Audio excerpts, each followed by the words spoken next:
precioso poder estar nuevamente aquí, reunidos para este devocional. De pronto, algún hermano o hermana que nos pueda ayudar con la lectura del devocional?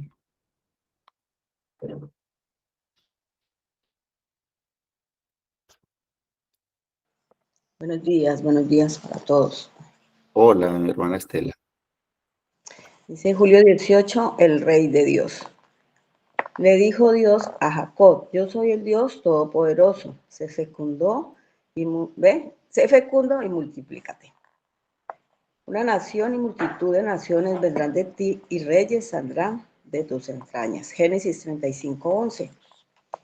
El libro de Jueces narra la historia de los israelitas en la tierra prometida después de la muerte de su líder Josué. Es una historia deprimente porque el pueblo rápidamente se rebeló y comenzó un ciclo que se repite en todo el libro. Primero, el pueblo pecaba. Después, Dios permitía que fueran derrotados y oprimidos. Luego, clamaban por ayuda y finalmente Dios intervenía levantando un juez o líder que derrotaba a los enemigos de Israel y restauraba la paz en la tierra. No obstante, la paz nunca duraba por mucho antes que la secuencia se repitiera.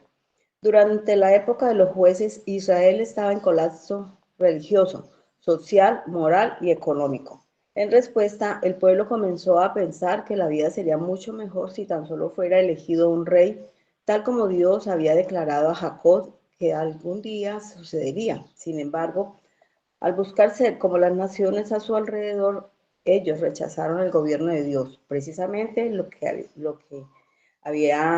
los había hecho únicos. Ellos querían una monarquía en lugar de una teocracia y en vez de buscar un rey que gobernara en sumisión a Dios y que los guiara en obediencia a su gobierno, buscan un rey que gobernara en lugar de él. Es notable que, a pesar de las motivaciones pecaminosas de los israelitas, Dios cumplió su petición. Muchos reyes de Israel llegaron, pero nunca el rey en verdad necesitaba. Aún era necesario que uno más grande llegara. De una manera que solo Dios pudo haber dirigido, Él usó las exigencias míopes del pueblo de un rey como el de las demás naciones para cumplir su propósito definitivo de que un rey gobernara un día todas esas naciones, eventualmente la línea de Israel culminaría en Jesús, el rey venidero que Dios había prometido, aquel cuyo cetro no se apartaría de Judá, no se apartará de Judá, ni la vara de gobernante de entre sus pies hasta que venga Silo. Y a él se da la obediencia de los pueblos. Génesis 49:10.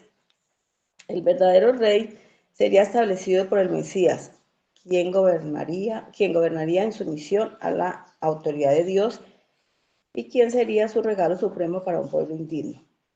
Ve cuán inmenso es Dios, que puede hacer trabajar para sus propósitos incluso las peticiones necias y las malas motivaciones. Dios es grande, Dios es más grande que nuestras elecciones e incluso que nuestros errores.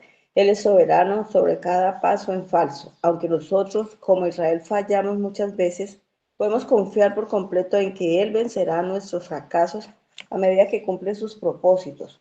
Y podemos obedecer con gozo a su Rey en nuestra vida hoy, en lugar de buscar servir a alguien más o alguna otra cosa en su lugar. Segunda de Samuel 7. Amén. Bien, hermanita, muchas gracias. Mis hermanos, por favor, si tienen sus Biblias ahí acompañándolos, les invito a que busquen Jueces capítulo 2, ¿sí?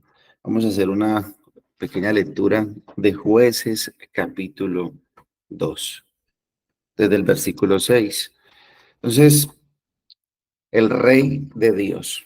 Este es el tema que nos acompaña en esta mañana y que el Señor por su providencia nos permite estudiar. Y me parece un tema muy precioso, muy pertinente, ya que el Señor siempre dándonos su seguridad, esa seguridad de que Él tiene el control de todas las cosas. Entonces, en Génesis capítulo 35, versículo 11, Dios le dice a Jacob, que es el texto que nos acompaña, Génesis 35, 11, dice, también le dijo Dios, yo soy el Dios Todopoderoso, sé fecundo y multiplícate. Una nación y multitud de naciones vendrán de ti y reyes saldrán de ti. Si están buscando jueces, ya vamos a hacer la lectura del libro de jueces. Y resulta que justamente en el libro de jueces, pues lo que hace es narrar la historia del pueblo de Israel en la tierra prometida después de que Josué, su líder, pues muere, todo lo que ocurre con ellos. Y aunque nosotros no vivimos en carne propia y no estuvimos ahí en esa situación en la que estuvo el pueblo de Israel, nosotros podemos decir lo que el pueblo vivió realmente fue un ciclo de decadencia constante. Y era un ciclo. El libro de Jueces nos muestra que lo que ellos vivieron realmente fue un ciclo y se repetía muchas veces y era el mismo parámetro. Y seguramente es un ciclo que nosotros también hemos vivido y seguramente hemos repetido. Primero, el pueblo pecaba, ¿sí? El pueblo pecaba. Después, Dios permitía que ellos fueran derrotados por sus enemigos, fueran oprimidos. Después, ellos clamaban por ayuda, pedían que Dios los ayudara. Y finalmente lo que hacía Dios era que Él intervenía y levantaba un juez o un líder que derrotara a los enemigos de Israel y traía paz por un tiempo. Cuando este juez o este líder moría, volvía y se repetía el ciclo. El pueblo pecaba, Dios permitía que los enemigos fueran quienes oprimían al pueblo. El pueblo clamaba por ayuda y Dios levantaba a un líder o a un juez. Pero es tremendo esto y es lo que nos dice la Biblia. Entonces, si tienen, por favor, sus Biblias, Jueces capítulo 2, versículo 6. Del versículo 6 al versículo 10 nos narra lo que fue la muerte de Josué y toda esta generación que vivió en el tiempo de Josué. Y nace una generación que no conoce al Señor. Jueces capítulo 2, versículo 6 dice, después que Josué despidió al pueblo, los hijos de Israel fueron cada uno a su heredad para tomar posesión de la tierra. Y el pueblo sirvió al Señor todos los días de Josué y todos los días de los ancianos que sobrevivieron a Josué, los cuales habían sido testigos de la gran obra que el Señor había hecho por Israel.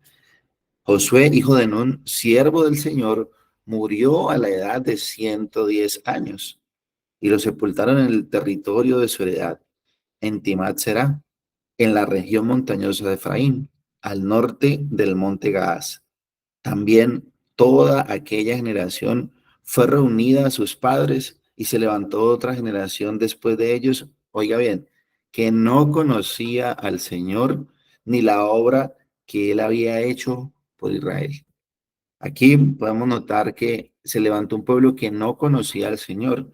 No nos da los motivos reales, pero no sabemos si es por descuido real de los padres.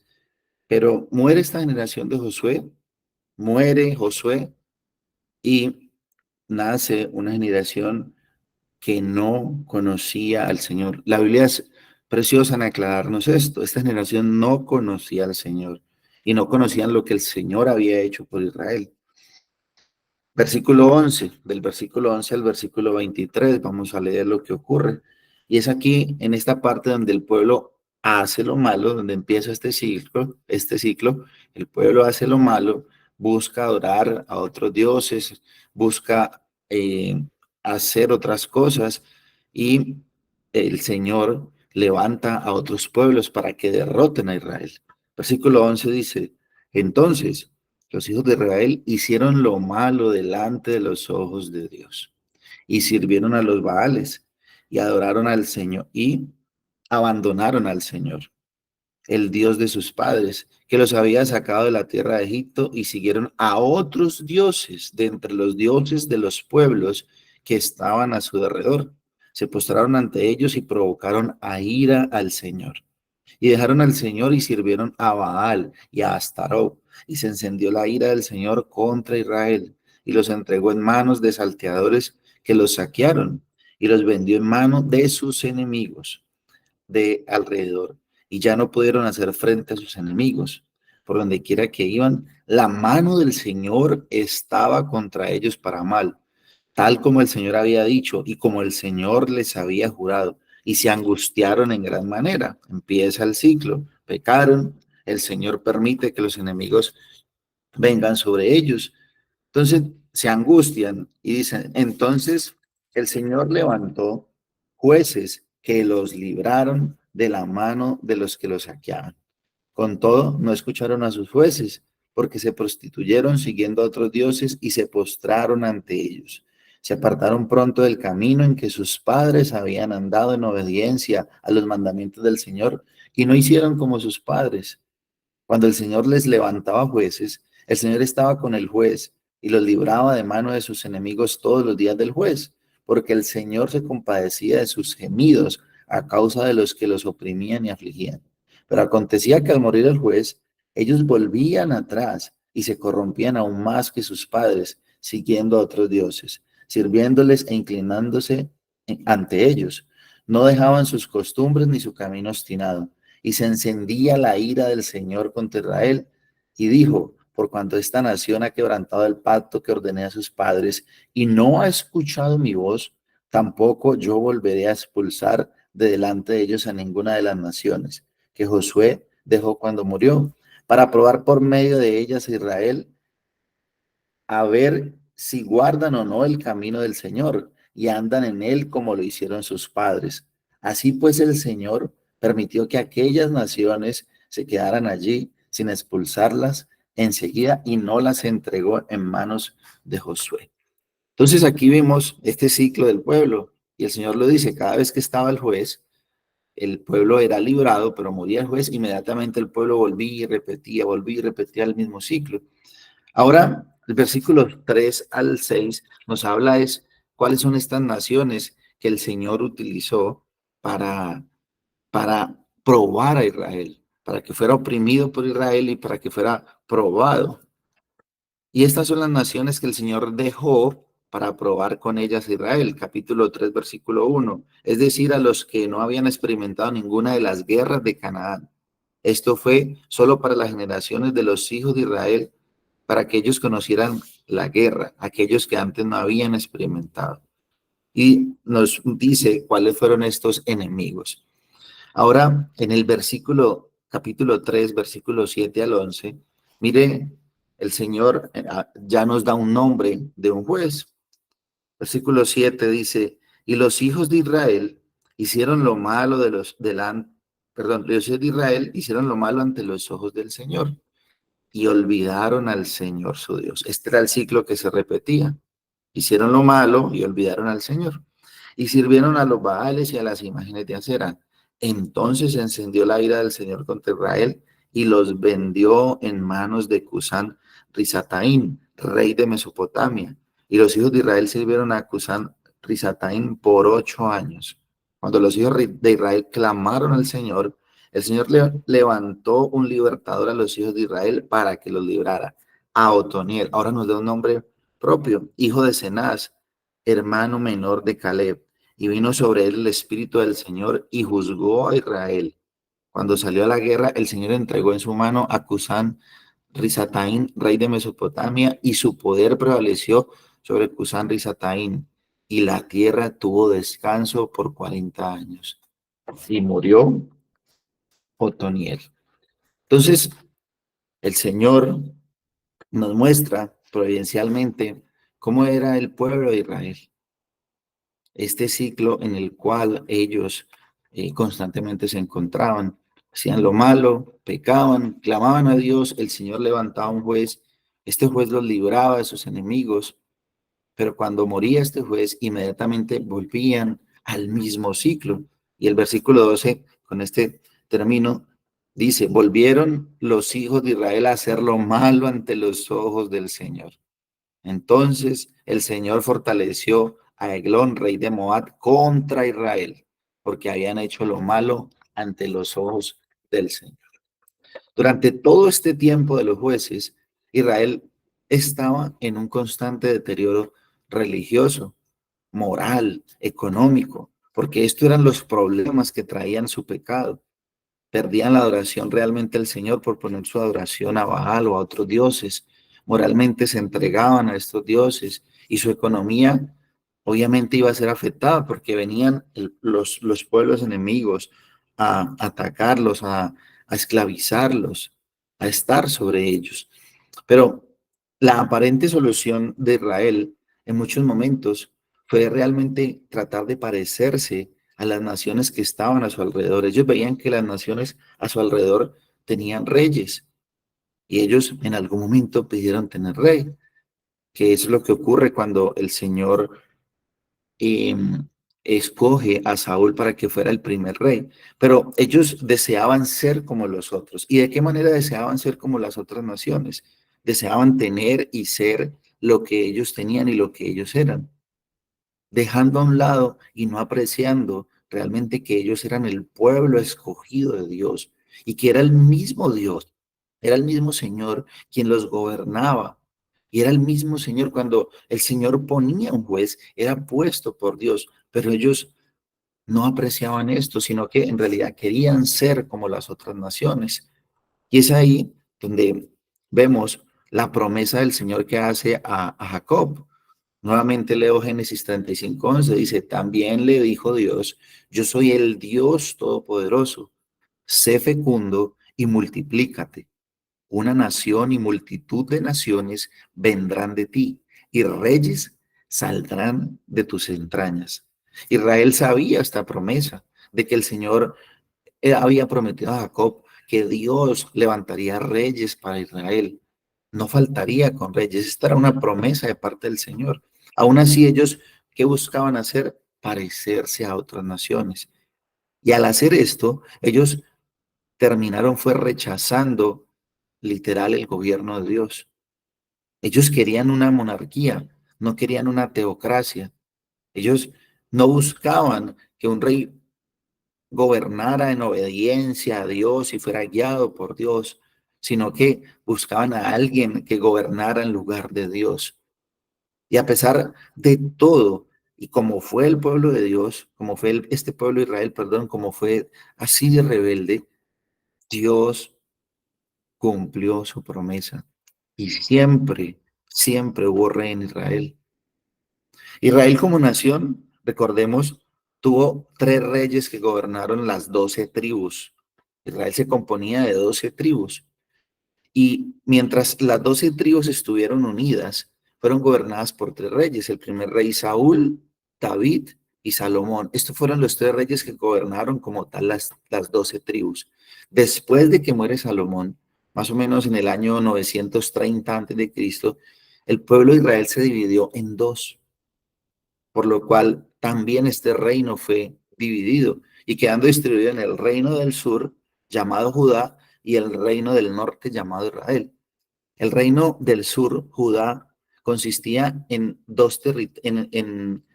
en la tribu de Judá y Benjamín, y parte de Leví, una parte de Leví. Y esta nación de Judá era gobernada por los descendientes de David y reinando en la capital, en Jerusalén.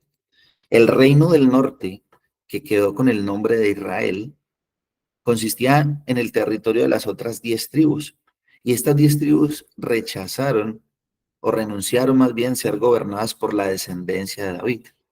Entonces quedó Israel con 10 tribus y Judá con 12 tribus. Esto es un poco de lo que fue la historia de Israel. Pero todas estas dos naciones, ambas tuvieron rey. Pero todos estos líderes, o en especial los reyes que tuvo Israel y Judá, eran solo una muestra, o más bien apuntaban a un verdadero rey. Dios había prometido que no iba a faltar rey, y todas estas promesas de que, no, de que iba a haber un rey en Israel apuntaban solamente a la venida del Señor Jesucristo. Muchos reyes llegaron, pero nunca el rey que en verdad ellos estaban necesitando. Era necesario que llegara uno más grande, uno más poderoso. Y aquí en segunda de Samuel, capítulo 7, versículo 11, encontramos la promesa que el Señor le hace a David del verdadero y mejor reinado que apuntaba al mejor rey, a Jesús. En 2 de Samuel capítulo 7, versículo 11 al 16 dice, el Señor le dice a David, pero ahora el Señor te hace saber que será Él quien te construya una casa. David quería construir el templo, pero el Señor le dice, no, tú no lo vas a construir. Versículo 12 dice, cuando tu vida llegue a su fin y vayas a descansar entre tus antepasados, yo pondré en el trono a uno de tus propios descendientes y afirmaré su reino. Será él quien construya una casa en honor de mi nombre, y yo afirmaré el trono de su reino para siempre. Yo seré su padre y él será mi hijo. Así que cuando haga lo malo, lo castigaré con vara y azotes, como lo haría un padre. Sin embargo, no le negaré mi amor, como se lo negué a Saúl, a quien abandoné para abrirte paso. Tu casa y tu reino durarán para siempre delante de mí. Tu trono quedará establecido para siempre. Aparentemente el Señor estaba hablando de la familia, la descendencia de David, pero esto apuntaba, y si ustedes leyeron bien o escucharon bien, apuntaba a uno mayor, apuntaba a alguien que estaría en el trono para siempre. Y esto solo quién es, Jesucristo. Y la promesa que Dios hace aquí a David en 2 de Samuel, capítulo 7, puede resumirse de la siguiente manera. Dios daría un lugar permanente para Israel. Dios prometió establecer un lugar para el pueblo de Israel donde podrían vivir en paz sin ser molestados ni afligidos por sus enemigos. Prometió también el Señor darle descanso de sus enemigos. Dios le aseguró a David que le daría descanso de todos sus enemigos. Dios también prometió, la construcción del templo. Y aunque David deseaba construir el templo para Dios, la promesa divina fue que sería un descendiente de David quien edificaría la casa en nombre de Dios. Y aunque vemos más adelante que es Salomón quien hace la construcción de este templo, vemos que en Cristo es el verdadero templo de Dios. Cristo es ese templo de Dios. Y a través de Cristo nosotros ya no tenemos que ir a un lugar físico para adorar a Dios. Podemos hacerlo en cualquier lugar donde nos encontremos. Podemos entrar en comunión con Dios. Nos reunimos en un lugar como pueblo de Dios, pero podemos adorar a Dios en cualquier lugar. Ya no hay un templo físico donde adorar. También establece la dinastía de David. Dios prometió que después de la muerte de David levantaría a uno de sus descendientes, y este descendiente tendría un reino que sería afirmado y que duraría, sería establecido para siempre. ¿Y de quién estaban hablando? De Jesús. Habría una relación paternal. Él dice, yo seré su padre y él será mi hijo. Dios prometió tener una relación especial entre ese descendiente de David y él. Habría corrección y habría misericordia. Dice que si el descendiente de David cometía errores o hacía lo malo, Dios lo corregiría. Pero a diferencia de Saúl, la misericordia de Dios no se apartaría de él. Y también promete en 2 de Samuel, que habría un reino eterno. Quiere decir que la casa y el reino y el trono de David serían establecidos eternamente. Y estas promesas no solo tuvieron implicaciones en el presente para David y su dinastía, sino que apuntaban proféticamente al futuro, especialmente en la relación con Jesucristo, el Mesías, que sería descendiente de David y en quien se cumplen completamente todas las promesas que el Señor hizo en el Antiguo Testamento. Si leemos esto, acabamos de leer, 2 de Samuel es una promesa que apunta solo a Jesucristo. Y es por eso que nosotros podemos decir que es Jesús el rey que mejor nos conviene. Es el rey venido, es el rey venidero prometido por Dios. En él se cumplen todas las promesas de Dios. Él tiene el poder y toda la autoridad dada por el Padre. Es Dios mismo en la persona de Cristo. Y en él habrá seguridad como rey. y nos llevará a su reino. Por eso este es un rey que nos conviene. La figura de un rey en la Biblia y en el Antiguo Testamento traía la figura de alguien guerrero o también un regente, alguien que daba leyes. Entonces este rey defendía al pueblo, peleaba por él y también era que de una manera sostenía y mantenía su reino por medio de mandatos y leyes. Esta era la función del rey en el contexto de la Biblia. Y en el primer siglo, en el tiempo de Jesús, nuevamente el pueblo se encontraba oprimido en todos los aspectos, social, moral, económicamente. Y en esta ocasión ahora por parte de qué enemigo? Por parte de los romanos. Recuerdan que en el primer siglo, en el tiempo de Jesús, quienes oprimían al pueblo eran los romanos. Ellos estaban eh, recibiendo esa opresión de parte de todo este imperio romano que quería conquistar a todo el mundo. Y en este contexto ellos estaban a la espera de un Mesías prometido, alguien que viniera a librarlos. Por eso la idea que ellos tenían de un rey que venía a derrotar a los enemigos de Israel iba a venir con espada, con un gran ejército. Por eso, para muchos, aún hoy en día, Jesús no es ese Mesías prometido, porque no llegó con espada, no llegó con ejército, no llegó de una manera física a quitar esta esclavitud. No era lo que ellos esperaban, ya que Jesús no vino ni con espada ni con ejército como ellos creían o esperaban que vendría. El reinado de Jesús fue un reinado espiritual, un reinado donde había que liberar al corazón esclavo del pecado, porque esto es realmente la esclavitud que nosotros tenemos. Nuestro corazón está esclavo del pecado y nos pueden liberar físicamente de muchas cárceles, de muchas prisiones, pero si nuestro corazón no es liberado de la esclavitud del pecado, no va a pasar absolutamente nada. Y eso solo lo puede hacer el Señor Jesucristo. Este era el rey que nos convenía.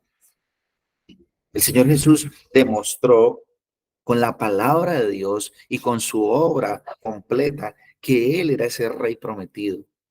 En el Antiguo Testamento Dios había prometido que el cetro no se apartaría de la tribu de Judá. Y este sin duda solamente apuntaba a uno solo, a Cristo. Porque el Señor Jesús, ¿de dónde viene? De la tribu de Judá. Génesis 49:10 dice, el cetro no se apartará de Judá, ni la vara de gobernante de entre sus pies hasta que venga Silo, y a él se ha dada la obediencia de los pueblos. Es precisamente de la tribu de Judá donde viene David, su hijo, quien se promete que reinará a la diestra de Dios. En el Salmo 110, versículo 1, David dice, mira las palabras que dice David. Jehová dijo a mi Señor, siéntate a mi diestra hasta que ponga a tus enemigos por estrado de tus pies. David, en los Salmos, ¿de quién está refiriéndose? Del Señor Jesús, quien se sentará a la diestra de Dios y hasta que ponga a todos sus enemigos por estrado por estrado de sus pies. Y eso nos lo confirma Apocalipsis capítulo 5, versículo 5, cuando dice, entonces uno de los ancianos me dijo, no llores, mira el león de la tribu de Judá, la raíz de David, ha vencido para abrir el libro y los 7 sellos. El Señor había dicho que el cetro no se iba a apartar de Judá. Y David dice que el Señor Jesús se sentaría a la diestra de Dios. Este es el cetro, el trono de Dios. Y es de ahí donde viene el león de la tribu de Judá, Jesús.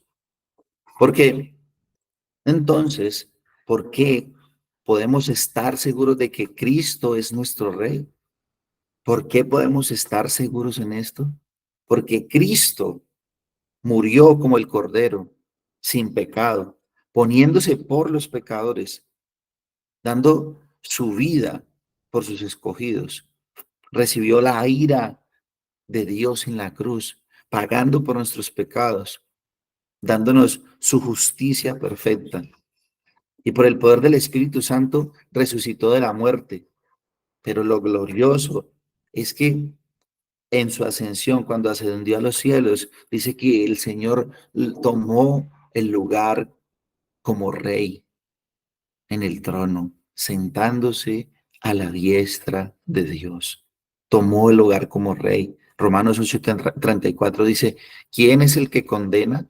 Cristo Jesús es el que murió, sí, más aún el que resucitó, el que además está a la diestra de Dios, el que también intercede por nosotros. Mis hermanos, nos conviene que Cristo sea nuestro rey, que está sentado a la diestra de Dios, porque Él está intercediendo por nosotros. Un pastor decía, si tan solo nosotros pudiéramos escuchar a Jesús al lado de nuestra habitación, orando, intercediendo por nosotros, para que nosotros perseveremos hasta el fin. El Señor tomó el lugar que le pertenece como rey, siempre ha reinado, pero en su muerte nos confirmó que se sentaba a la diestra de Dios Padre para interceder por nosotros. Nos conviene este rey. La realidad es que necesitamos a Cristo, al Cristo completo. La Biblia dice que Él es el Rey de Reyes y Señor de Señores. Ha reinado y reinará para siempre. Y con todos estos datos de historia bíblica, surge una gran pregunta para nosotros. ¿Qué tan lejos o qué tan cerca estamos nosotros de ser como el pueblo de Israel en el aspecto del reinado del Señor en nuestras vidas? Nosotros nos parecemos mucho a ese pueblo en cuanto al aspecto del reinado. Tenemos un rey prometido, un rey completo, pero queremos vivir como a nosotros nos parezca, no viviendo bajo los mandatos de este rey, porque Él nos ha dado sus mandatos, nos ha dado sus leyes, pero estas leyes y estos mandatos son para protegernos a nosotros mismos y de nuestros enemigos. Pero muchas veces nosotros deseamos vivir como si fuera mejor que estos mandatos de este reino existieran, sabiendo que Él mismo nos dio estos mandatos y estas leyes para que fuéramos guardados y protegidos. Pero quisiéramos vivir como si no existieran estas leyes. Y nos pasamos la mayor parte de nuestra vida cayendo en el mismo círculo vicioso que cayó Israel. ¿En qué círculo? Cuando nos alejamos de Dios. Caemos terriblemente en las garras de nuestros pecados, de nuestros enemigos. Y es entonces cuando empezábamos a clamar por ayuda. Y el Señor en su misericordia va y nos rescata. Va y nos extiende su mano, su misericordia, nos levanta. Y quizás muchas veces hemos vivido ese ciclo de caer, clamar, buscar misericordia. El Señor nos levanta y otra vez y otra vez. Y este es un ciclo que constantemente nosotros repetimos, este ciclo que vivió el pueblo de Israel.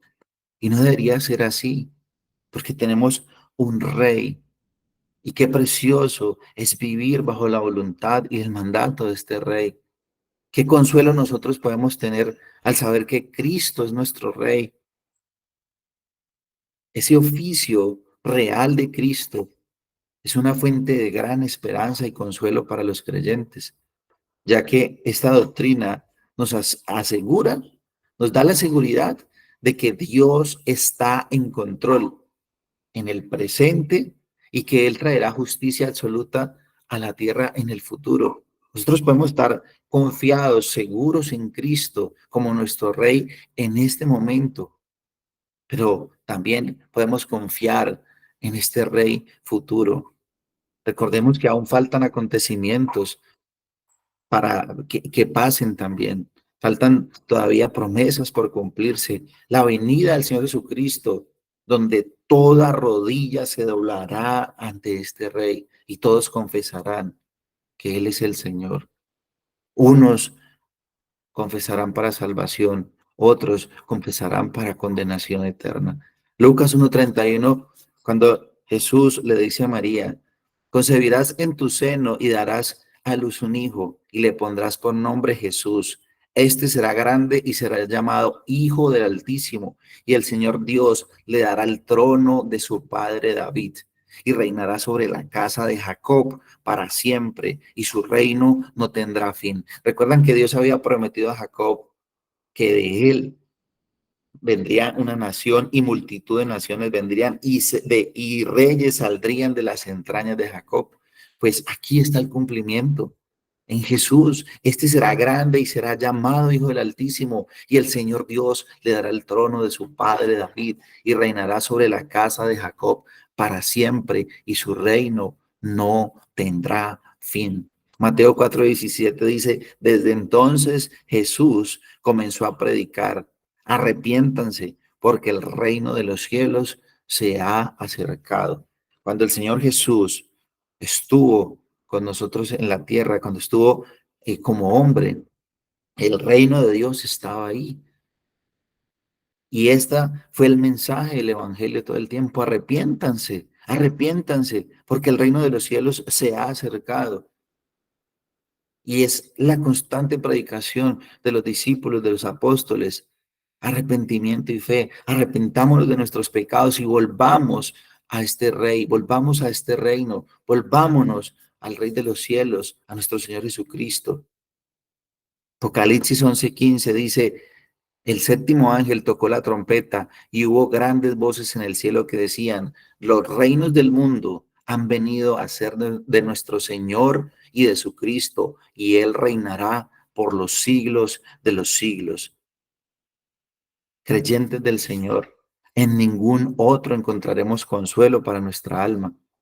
Solo en quien dio todo por ti, en quien dio su vida por ti, el único que te asegura salvación y vida eterna a su lado. ¿Cómo no amar a este rey? ¿Cómo no obedecer a este rey? ¿Cómo no servir a este rey? ¿Cómo no vivir para la gloria de este rey?